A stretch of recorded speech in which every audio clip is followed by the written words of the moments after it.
closed. We're very closed. This is the first time I've been in the studio since stage 4 lockdown. So it's been a long time since we've had students here. We were closed on the 23rd of March and have been open for 1 week in June, and other than that we have been closed this year. So it's been 8 or 9 weeks this year that we've been open, and the way things are looking, we may not get to open again this year.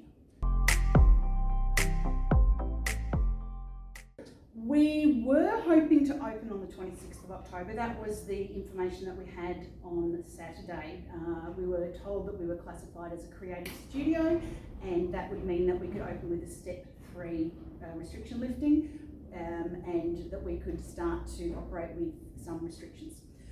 That was supposed to happen for the regional studios last week, and so the notification we had was that we were creative studios and people were preparing to open. But what's happened on Sunday is we've received counter advice from the government to say that we are now being considered not as creative studios but as indoor fitness, indoor recreation, and therefore we won't be able to open until November the 23rd. So you can effectively say that's writing off your year. It is writing off the year. We usually have our concert. We've got a concert booked at the theatre for the week after that, so that obviously can't occur, and then usually we have 1 week and our breakup and our presentations for the year. So we're effectively being told that we may be able to enter the studio 2 weeks before the end of our year, which is not really viable for us, and it means all our in-year functions can't happen.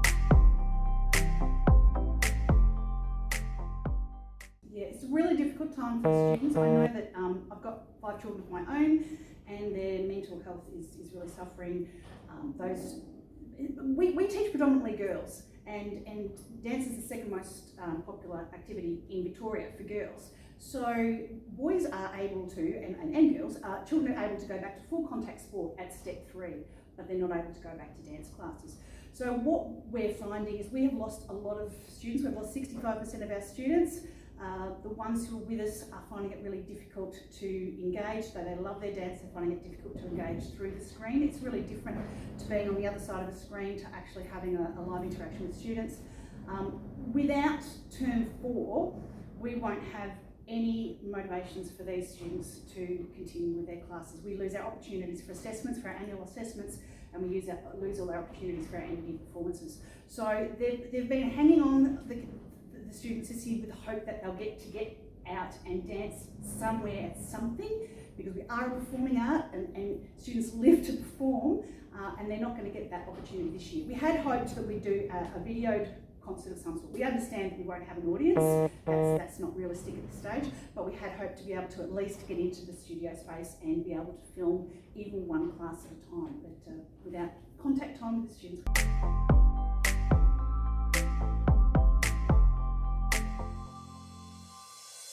It is, and particularly with the COVID-safe protocols that we have had in place in the industry, for the very short time that we were open, we put in place processes like not having parents on the property.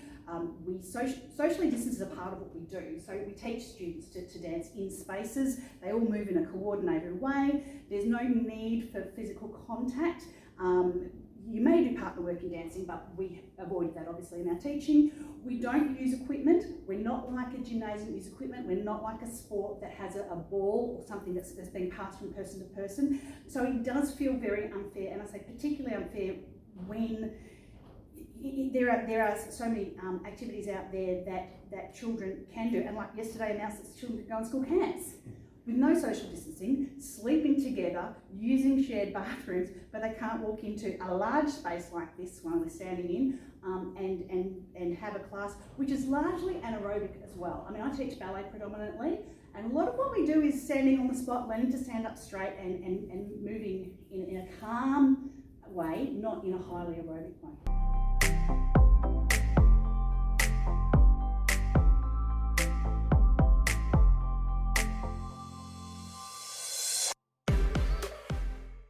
Well, the first thing I'd say is that you said the right word. It's a ballet bar. So the bar is used really only in the ballet discipline.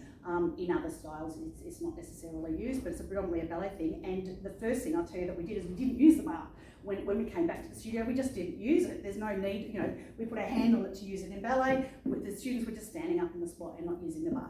But if prior to that, back in March, when all this started, when we did start putting safety protocols in place, we were wiping them over between every class with antiseptic cleaners, and that was happening. You know, children were staying in one spot for their class and for the duration of that class, and at the end of it, we'd wipe over.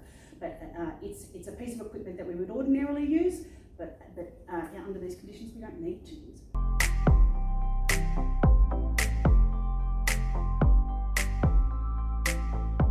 It would be to have a look at what we are doing and fairly consider the activity that happens in this space.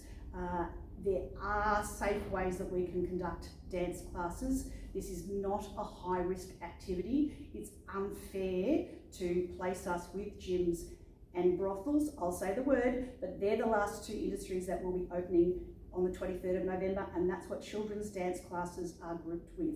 We are being grouped with high risk activities, and we are not a high risk activity.